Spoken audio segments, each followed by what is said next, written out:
سلامونه قدرمن دوستان، راځئ نن درسره په دې خبرې کوم چې کله څنګه کولای شو خپل د فیسبوک د ایډی کوم پاسورډ چې دی هغه چینج کړو، یعنی بدل یې کړو.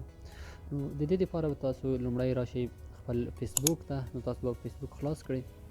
کله چې مې فیسبوک خلاص کړ نو تاسو په دې کوم درې خطونه چې په دې پاس کونج کې معلومیږي په دې باندې تاسو کلیک کړئ.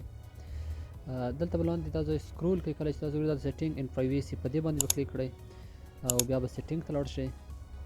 نو په سیټینګ کې تاسو اکاونټ سنټر په دې ځای باندې کلیک وکړئ. نو کله چې تاسو دلته کلیک وکړو نو تاسو لاندې سکرول وکړئ، دلته شته دي چې پاسورډ اینډ سکیورټي، تاسو په دې باندې کلیک وکړئ او بیا په چینج پاسورډ باندې. کله چې تاسو د چینج پاسورډ باندې کلیک وکړئ نو تاسو خپل د پروفایل باندې کلیک وکړئ.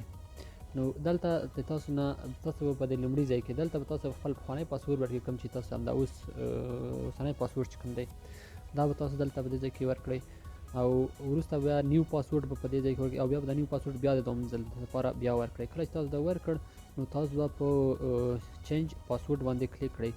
نو تاسو پاسورډ په اتومات ډول باندې چینج شي.